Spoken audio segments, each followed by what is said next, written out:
Politic. Авторская программа Кирилла Задова, посвященная текущим мировым проблемам. Politic. Предвзятый обзор, субъективные комментарии и искренние оценки Кирилла Задова. С понедельника по четверг с 4 до 5. Politic. Сказал, как обрезал. Приветствую, друзья. Сегодня 8 марта года 2023 года. Это сегодня среда. С вами Politic, Кирилл Задов в студии. Ко мне сегодня присоединяются две невероятно успешные женщины. Президент нашей радиостанции Анной Пеккерман и консул-вумен по 48-му избирательному округу Инной Верников. Мы сегодня поговорим о разных наших местных серьезных вопросах, которые есть в нашем городе, в нашем районе, здесь, в Бруклине тоже. И, естественно, коснемся вопроса непосредственно Международного женского дня. И многие такие вещи мы сегодня обсудим. Очень надеюсь, буквально через несколько минут вы сможете в этом поучаствовать тоже. 347-460-0877. Это СМС-портал прямого эфира для всех тех, кто хочет с нами в прямом эфире поучаствовать вашими вопросами и вашими пожеланиями консулу. Politic. Сказал, как обрезал. Мне безумно приятно представить президент нашей радиостанции Анну Пеккерман и консул-вумен от 48-го избирательного дистриктного округа Инной Верников. Приветствую вас. Здравствуй. Сегодня ты окружен. Да, и сегодня большой праздник, сегодня Международный женский день. Мы все знаем, для людей из постсоветского пространства это в принципе огромный праздник, а вообще это международная, правда, тема с Германией, начавшаяся когда-то давным-давно. Ответьте мне, пожалуйста, для начала, начнем с этого. Как обе успешные достаточно женщины, на самом деле, и что очень многого. Как вы сами считаете, сегодня, вот в 23-м году 21 века, многое сделано для того, чтобы женщина чувствовала себя так же, как мужчина в этом мужском мире, на самом деле, или нет? Нужно больше. Я дам Ине первое слово. Все-таки она у нас сегодня почетный гость. Я как бы у себя дома немножко. Can I speak English? Yes, of course. Sure. So I think this is such a great time for women to be not just in politics, but to be in any leadership role, to be really leading the country, the city, the world, to be CEOs, to be doctors, lawyers. I think that, I have a lot of young women coming up to me and asking me, is it going to be hard for me if I want to go to law school, if I want to be in politics? And I say to them, this is the best time possible. Ну что, а теперь я отвечу. Ну да. Но мне кажется, что мы начали немножко катиться назад, к сожалению. Да, мы достигли совершенно замечательной точки, где женщинам действительно теперь стало все возможности, которые есть для мужчин, они есть для женщин. Но, тем не менее, теперь что получается? Теперь нам завидуют, теперь мужчины становятся женщинами, чтобы забрать наши позиции. Как-то очень неприятно становится. Я не знаю теперь, стоит ли некоторых мужчин поздравлять с этим праздником. Поэтому, я не знаю, вообще, мне кажется, вот сейчас, особенно после того, что мы прошли за этот последний год, вот это вот деление, вот это вот мужское, это женское, такое, мне кажется, оно стало работать против нас теперь уже, к сожалению. Ну, вот такое у меня мнение. Можем развить тему, можем закончить. You need one positive, one negative. Yeah. То есть вы считаете, в принципе зарплат, вот по пониманию того, что происходит на самом деле, людям стало легче, женщинам стало легче получать такие же деньги, как получает мужчина, или это не изменилось в лучшую сторону? Ну, я работаю сама на себя, поэтому у меня ответ не будет однозначным, но вот Инна может сказать по поводу, что происходит в политике. Женщины и мужчины равны по зарплате? Я не вижу, чтобы они получали разную зарплату. Мы в City Council мы definitely все получаем одинаковые. City Council. И до этого I had my own law practice, so I also was working for myself. I cannot complain. Хорошо, друзья. Да, возможности у нас прекрасные. Опять же, надо теперь просто... Ты же понимаешь, что произошло? Женщины начали получать определенные льготы, окей? И кому-то стало за это очень обидно, что у женщин есть свое, и начали теперь на нашу территорию залезать. Мы теперь должны отстаивать себя. Но неважно. Конечно, очень здорово, что мы живем в такое время, где женщина может абсолютно добиться всего, что она хочет, и возможности у нас все открыто перед нами, и, конечно же, мы продвинулись замечательно. Теперь бы удержаться, и чтобы никто не мешал нам в этом. Амен, дай бог. Ребят, давайте тогда к нашей местной адженде перейдем, потому что это тоже очень важно.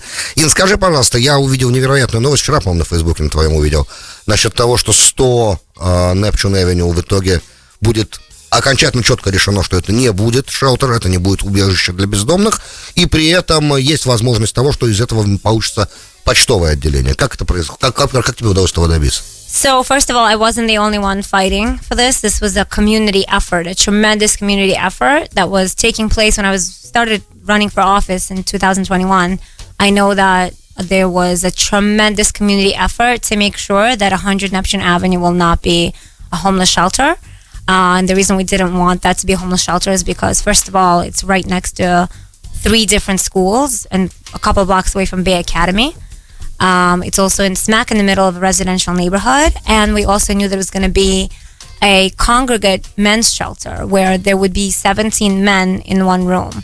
And unfortunately, some of these people would be men who have drug problems, who have criminal histories, and that would not be very safe for the neighborhood.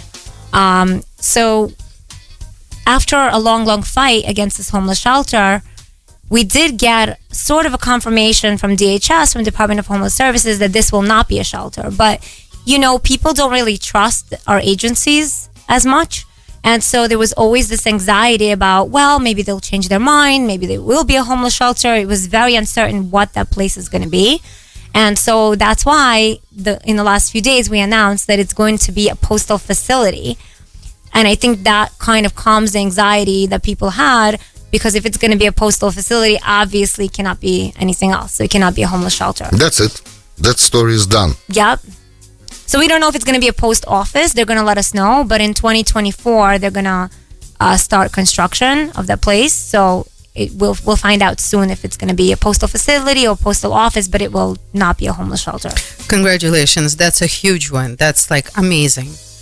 Wow. Yeah, no, I think it's really great for the community. It's terrific for the community. That would definitely change the entire...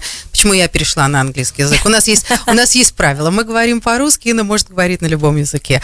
Не, на самом деле, действительно, это могло сильно испортить район, так что огромное спасибо от всего района вот этого Шипсет-Бэй, Бруклина, что теперь это не грозит, никакие homeless-шелтеры нам не грозят, и, конечно, это делает район наш намного более безопасным. Кстати, давай чуть-чуть, если можно, поговорим о безопасности нашего района, потому что, и не только района, вообще города, потому что реально это стало огромной проблемой в Нью-Йорке, и вот ты можешь просто как councilwoman, как человек, который понимает все это дело изнутри, что вот сейчас способствует тому, что наш город настолько становится более опасным? То есть мы так долго боролись, и спасибо мэру Джулиани, который в свое время обезопасил этот город, все так сделал, что действительно он очень поднялся, и нам было очень уютно и комфортно, а сейчас опять люди немножко боятся садиться в метро, брать общественный транспорт и даже, между прочим, по улицам в некоторых районах ходить после того, как стемнеет. Вот что привело нас к этому? Неужели же это из-за ковида все так повернулось, или там есть какие-то другие поводы на это? I think COVID definitely added to it. We had 2 years of a pandemic where people stayed home, they were angry, they were bored, they came out, they started, doing all kinds of things. But I think it's mostly the policies of the current leadership that's in office. I mean, we have a major problem in Albany. It's not a city issue, it's a state issue. We have the bail reform, right? And what happens with the current laws in place with bail reform is a criminal does something, he commits a crime, he gets arrested. Luckily, if he gets arrested, right? A lot of them don't even get arrested. We don't have enough police out and things like that. But if they do get arrested, unless they commit a very serious crime, murder, right? They get arrested, they go in, 2 hours later, you know what the cops say? They go home before we go home. That's what the police officers say. The criminals, they get arrested, go home in 2 hours. That's before we get to go home for that shift. So that's what happens with bail reform. They are free to, until their next court hearing, just so it's clear, it's not like they're free to go completely. They have another hearing, but until their next hearing, they get to go free and they get to commit other crimes. They get to do whatever they want. So this is what happens with bail reform. And Mayor Adams actually tried several times going to Albany, talking to legislature. He tried talking to Governor Hochul about it. And no one's giving in. They're not willing to change this policy.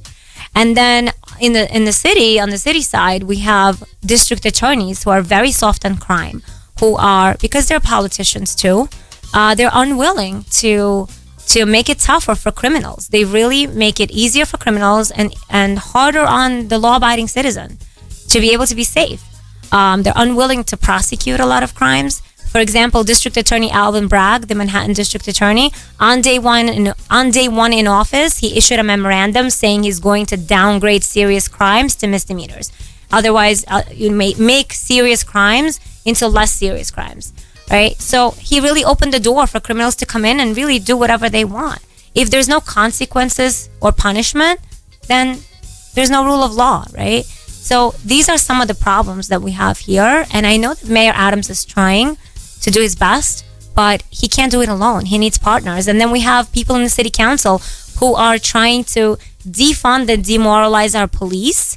And we actually recently had this situation in the city council where the progressive caucus, the left caucus, tried to make all the progressives in the caucus sign a pledge that they're going to vote to defund the police. And we actually had 15 members of the progressive caucus leave the caucus because they wouldn't sign the pledge to defund the police.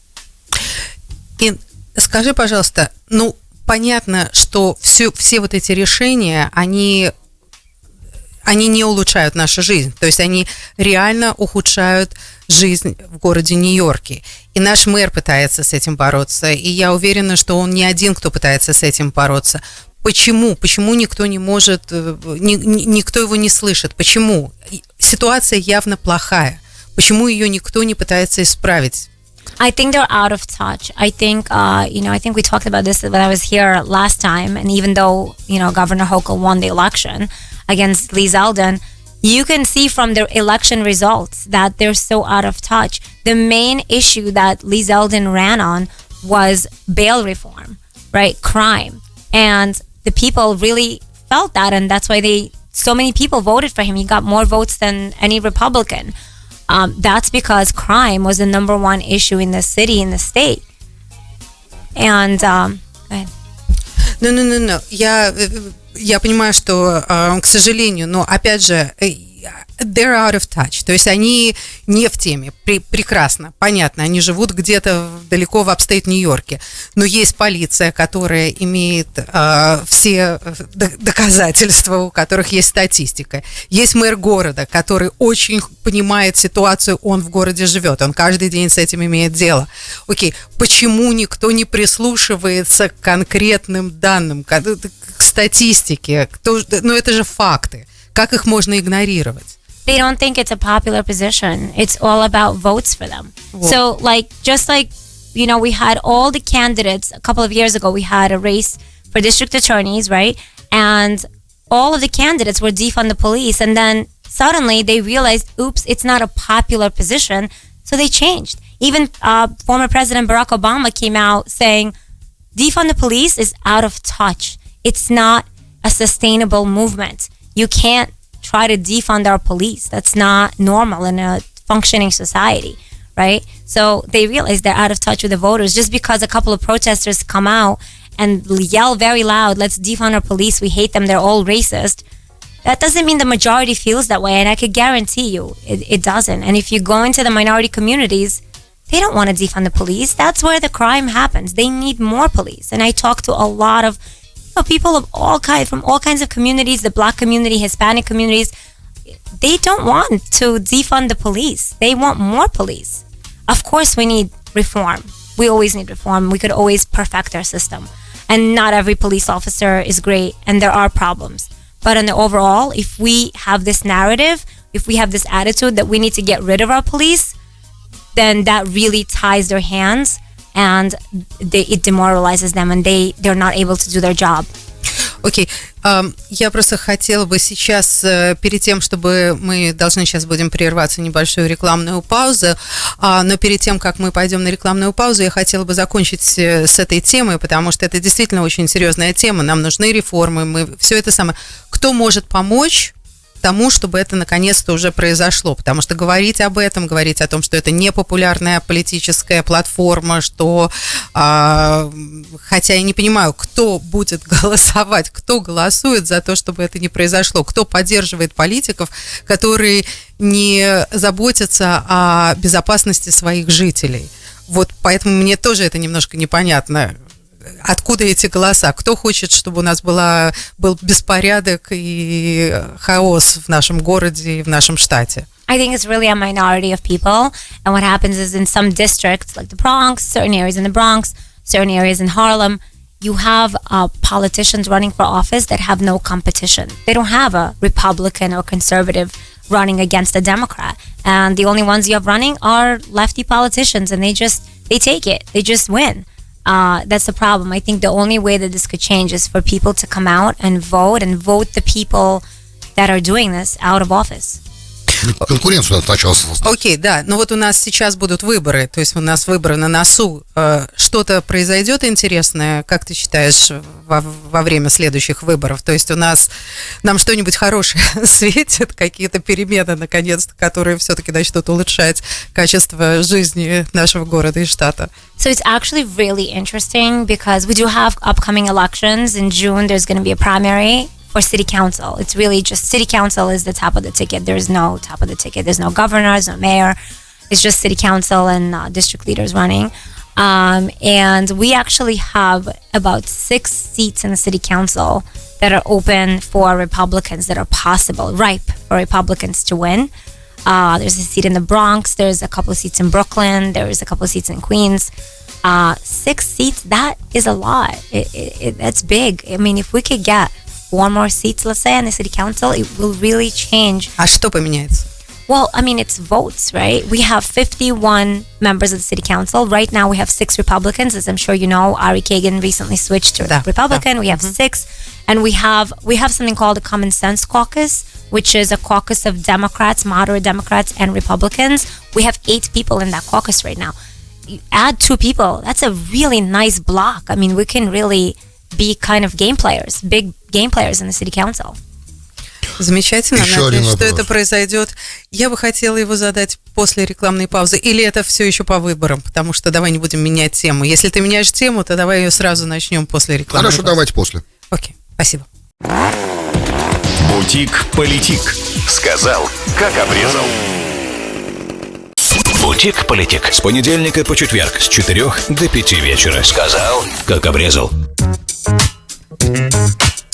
Страховка существует для того, чтобы вы чувствовали себя в безопасности и понимали, что у вас есть надежный тыл. Задача International Insurance максимально сократить ваши страховые затраты, обеспечить вам полную безопасность при оплате всех видов страховок. International Insurance более 25 лет успешной работы в области страхования бизнеса, коммерческих зданий, амбулетных компаний, водителей Uber и Lyft, а также страхования домов и многого другого по выгодным для вас ценам. International Insurance Brokerage — это индивидуальный подход к каждому клиенту и высокий уровень обслуживания. 718-645-0001 или приходите 703 Avenue в Бруклине. Кстати, именно International Insurance являются страховыми брокерами нашей радиостанции. Друзья, напоминаю, это Бутик Политик. У нас в гостях сегодня Анна Пеккерман, президент радиостанции RUSA Инной Верников, консул-вумен по 48-му избирательному округу. Приветствую вас, леди.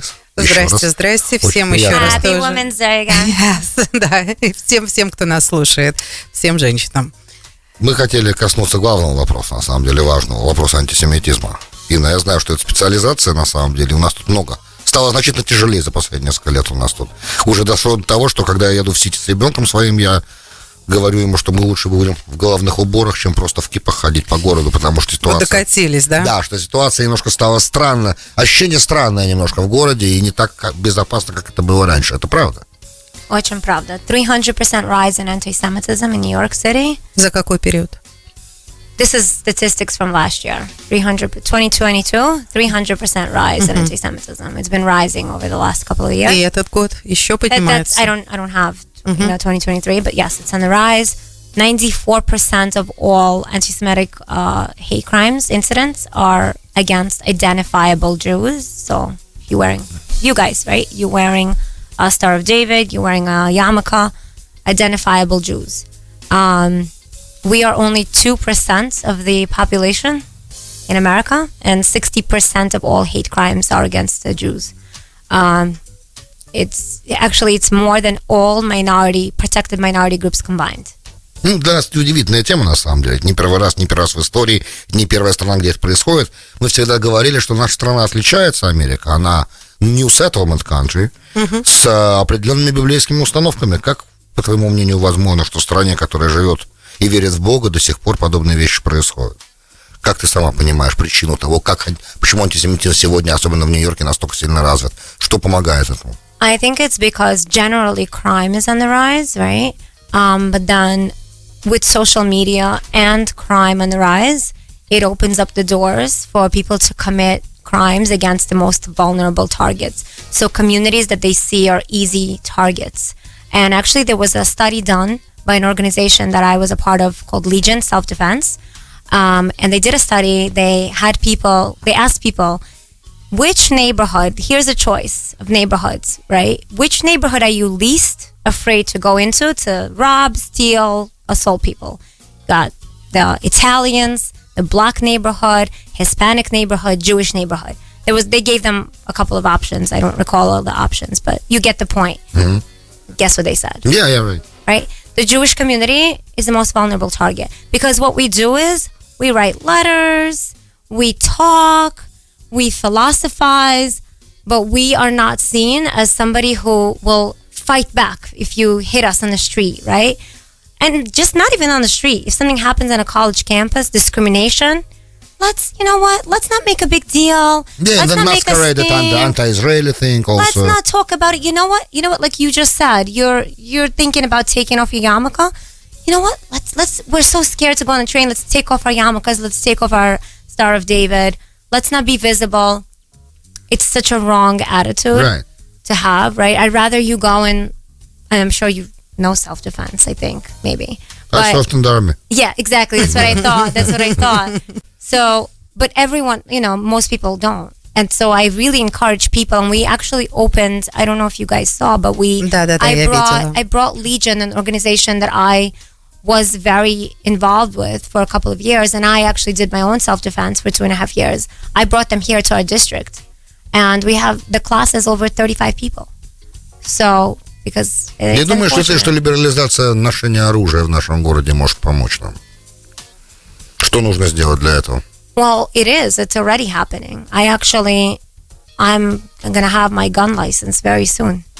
You can carry? You can carry. Conceal carry. But it's going to take time for you to get a license. But yes, New York there's a new law.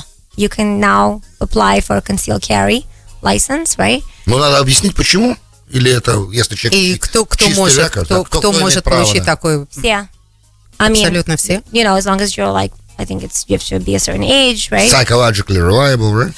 А между прочим, я пропустила, когда этот закон вошел в действие. This happened, I don't want to be quoted wrong, but I think it was last year in 2021, the Supreme Court ruled that we can now conceal carry. So, yeah. So they gotta start, они должны были начать процесс. И мы говорим о простом пистолете, да, то есть это возможность получить лицензию на то, чтобы носить оружие. Yes. I don't want to give you guys details because I don't know all the specific rules on this. Okay. But the truth is that the law is now that you can apply for concealed carry. Yes. Окей, интересно. Это может нам помочь, это снимает кучу всяких вопросов, особенно в охране синагог, в охране еврейских школ. Я заметил, что за границей, когда ты пытаешься к синагоге подойти и зайти внутрь, они тебя проверяют, ты просто так не можешь зайти, ты должен быть у них в датабазе, you gotta go online, register online. Like in Barcelona, you can't even get to show без регистрации перед этим. You can actually now get, if somebody can get someone who is at the synagogue, like a security, or somebody who wants to volunteer, they could actually get a special license for that was before, if you talking about a synagogue. Я так понимала, что это райфл, что это винтовка, не пистолет. То, что можно было получить лицензию там в синагогах или в каких-то организациях, которые могут быть вот в этой категории hate crimes. То есть. Им скажи, пожалуйста, а что у нас происходит в колледжах? Что вообще происходит в колледжах таких городов, как Нью-Йорк, Вашингтон, Лос-Анджелес, то есть такие левые города, лево настроенные города? Что у нас происходит в колледжах и почему? Почему там вот особо обостренная обстановка с антисемитизмом? So this is actually not new at all. And I've been talking about it for a while. I've been following this situation since 2015. Obviously, it's been getting progressively worse. But in 2015, there was this movement called Million Student March. It was a movement to basically lower tuition for students. But somehow, you know, I guess because we're talking about money, they got the Jews involved. So they somehow at their rallies, they were also yelling Zionists out of CUNY. So there was this Million Student March rally outside of Hunter College in 2015. And they were standing there yelling, you know, things I don't want to repeat here, but also Zionists out of CUNY. They actually were physically assaulting students. Some pro-Israel students were assaulted. Flags were burned. And so that was the first time I saw it. And I mean, I was in shock because I went to City University of New York. I attended Baruch College, and I never experienced any of this at Baruch College. You know, we were very friendly with other groups. We did things together with the Muslim Association, with other groups. And I never saw that before, but that it started around 2013, 2014. And in 2015, when I saw that, I started being active in this stuff. And now it has become so pervasive at the City University of New York, but not just at the City University of New York, all over. It's really everywhere. It's at NYU, it's at Columbia, it's really everywhere. But, you know, the fact that it's at a government-funded institution and it's so pervasive and nothing's being done about it, it's so big for me because as somebody who came from the former Soviet Union, and all of you did, right? We all did. So we know what we escaped. That's why we live in America, right? We came here so we can go to school and wear a yarmulke, right? We can proudly wear your Star of David. You can go to synagogue and not be afraid somebody's going to punch you in the face or worse, right? So me seeing that, I mean, it was just like, it really touched me on a different level. And so I said, I have to do something about this. So the first thing I did when I came into the city council was propose a hearing about anti-Semitism at CUNY. And you know, people didn't know. People didn't know on the mass scale that this is happening on, right? And so we had this hearing that was unprecedented. You had president of CUNY, I'm sorry for interruption. You have a president of CUNY there? I will tell you about that if your viewers, your listeners didn't know about it. Because this actually made like international news. It was an unprecedented hearing that nobody's ever had before. We had witnesses standing outside in a line because there were so many people trying to get in. We had like dozens of students and professors. Some came from other states because they used to teach it in New York just to testify. We had people on Zoom. It was an all-day hearing from 10 a.m. to past 5, right? And it was so shocking to some people to see what people were saying, what these students were saying, they were experiencing. And by the way, anybody can watch this hearing. It's available. It's public on the New York City Council website. I could give you information, but you can watch the whole thing. Just the stuff that people were testifying to, the pervasive anti-Semitism. And when I was questioning the administration, and I asked them things like, do you know that these groups, the Students for Justice in Palestine, for example, they yell things like Intifada and Zionists out of CUNY and globalize the Intifada and from the river to the sea, Palestine will be free. Do you know what any of that means? No. The answer was no to all of it, right? Right. And to your question about the chancellor, the CUNY chancellor, the guy in charge, the CUNY chancellor makes $650,000 a year, and he's in charge. He's the guy in charge of CUNY, 25 campuses in our city. And we actually changed the date of the hearing so that he could attend the hearing. He asked us, he said he wasn't available. He asked us to change it. We pushed it a month later. And the night before the hearing, his office reached out to us to tell us that he's not attending. So, I mean, could you imagine if this was happening? Let's say there was racism at CUNY. They were exploring the topic of racism at City University of New York. Could you imagine the chancellor not showing up?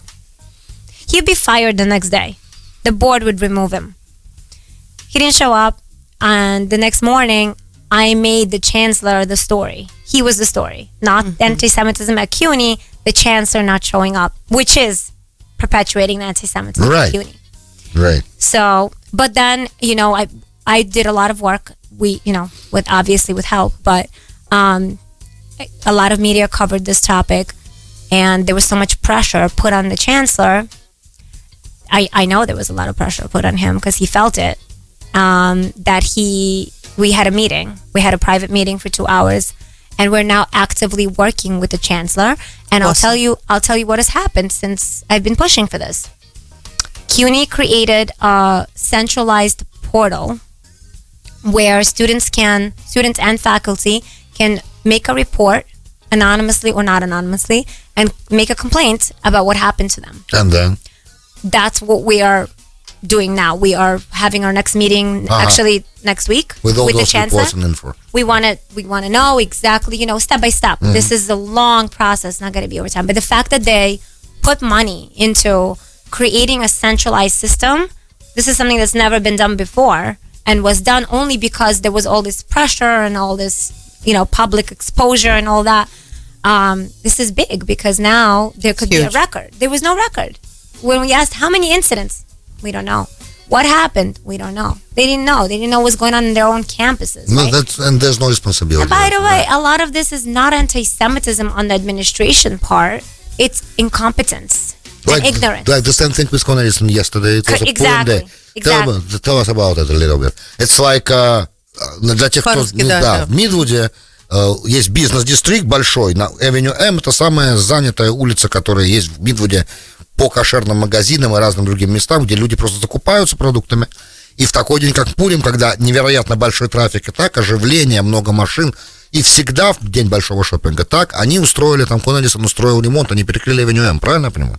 Да, всю дорогу перекрыли. И тебе удалось заставить их это отменить прямо в этот же самый момент. We called Con Edison.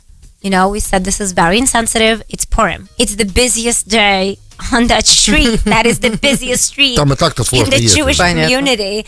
And it's Purim. Everybody's driving to give each other gifts, right? Like, you can't do this. So we called them and they said, we'll see, we'll try, we'll call, we'll this. So myself. But it's not anti-Semitism. This is... It's not anti-Semitism. It's ignorance. Это то же самое, это то, о чем мы говорим. К сожалению, по-моему, весь антисемитизм сегодня построен на просто незнании, непонимании. И на самом деле мы очень часто в городе встречаемся с проблемами, где просто, я не знаю, нету что ли специального какого-то отделения, которое следит, когда еврейские праздники. Самое интересное, что мы живем в такое странное время, где мы должны не говорить что-то или не делать что-то, потому что кто-то как-то себя сегодня чувствует. Сегодня кто-то может себя чувствовать как девочка, поэтому мы не можем назвать человека «она». Мы должны как-то обходить этот острый угол. Но все, что связано с еврейством, оно прописано. Мы ничего не гоним никакую отсебятину. Мы уже 3335 лет живем по одним и тем же законам. Они не спрятаны и не скрыты. Неужели же нету кого-то, кто бы следил за тем, чтобы просто не нарушали те правила, по которым мы живем? I love that you brought this up because this is something I've been talking about. I started talking about this recently. I'm sure your listeners know who Dov Hikind is. Of course. And I just told Dov, I work very closely with him. Это бывший ассемблемен Нью Йорка. The voice, he was pretty much like the single loudest voice against anti-Semitism. Mm-hmm. He's one of my mentors. He is my main mentor, actually. And I talk to him basically on a daily basis, especially when it comes to anti-Semitism, which is happening on a daily basis. And I was telling him, Dov, I'm going to be talking about this because I feel so passionately about this. And I started, when I go to speaking engagements, I started talking about this.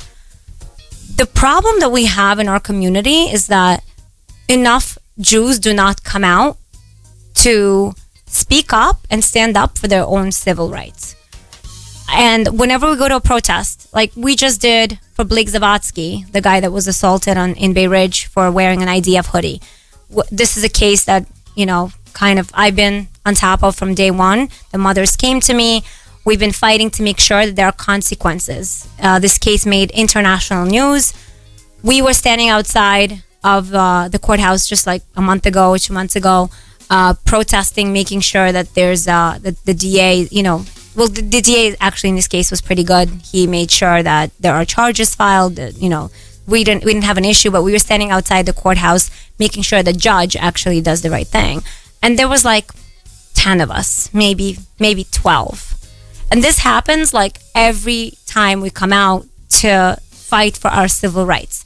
And if you look at BLM, and I'm not saying I don't support BLM as a political movement, but if you look at the Black community, and if something happens to someone from their community, what they do to fight for their civil rights, they come not saying that we should steal and loot, and those are exceptions in their community that do that. I'm not saying we should do that, but they come out in thousands. If something happens in Chicago, there's protests in New York, and they're very loud, and they are heard, and they're being listened to because there's so many of them, and they come out and they don't stay quiet. And when it comes to politicians, all they care about is votes, right? Most politicians, they care about votes. And if they see so many people come out, they're going to listen to them because look, that's blocks of votes. That's an entire community in the country, right? And when they see 5 Jews, do you think they're going to care? No, but Jews not that much organized. That's a problem. But when but then we complain. Но с другой стороны, мы не хотим стать политическим играть в эти политические игры. Ты прекрасно понимаешь, что BLM – это чисто политический инструмент. Хотим ли мы стать политическим инструментом, об этом тоже надо подумать, понимаешь? Потому что... мы все равно наша огромная община Бора-Парк, например. Да, это огромная община, с которой считаются. Все равно она влиятельная община, как бы там ни было. Но мы очень влиятельные, особенно в Нью-Йорке. Нас достаточно здесь много, 2 с лишним миллиона, по-моему, да, если я не ошибаюсь, на 5 районов. Но что-то нас немало здесь, больше 2 миллионов. Опять же, дело не в этом. Я просто смотрю на время, и у нас немножко подходит дело к концу, правда. И я обязательно хотела бы задать Ине один очень-очень важный вопрос, который так меня немножко подстрекает. То, что произошло совершенно недавно, и такой маленький скандальчик разродился среди русской общины, и они немножко тебя осуждают за то, что ты не поддержала недавнюю акцию, которая была выдвинута нашими активистами, чтобы назвать одну из улиц Бруклина в честь уже, к сожалению, покойного Виктора Топалера, кстати, наш тоже очень хороший друг, уважаемый человек. Но я понимаю, просто как бы на тебя немножко за это ополчились, а на самом деле не все просто понимают, как вещи работают или как они должны работать. Ты можешь немножко пояснить эту ситуацию? Это было абсолютно в твоих руках, чтобы такое произошло, или это решалось кем-то другим, и вообще, как вот такие вот... У нас сейчас... Спасибо, кстати, да, там несколько улиц у нас названо в нашей общине, и там есть в честь людей, которые действительно в этом районе, в нашей иммиграции имели огромную... То есть много сделали для нашей иммиграции, А Виктор тоже как бы немало сделал, он был очень, уважаемым ведущим теле, радио, Почему так... Объясни немножко эту ситуацию, чтобы мы понимали, что там конкретно произошло, и почему такой маленький скандальчик разразился. Да, ничего страшного, залезем. Да. So first of all, I didn't know Victor, but I heard amazing things about what kind of person he was and that he was a great journalist. But my office made a policy a couple of months ago that we will not get involved with co-namings.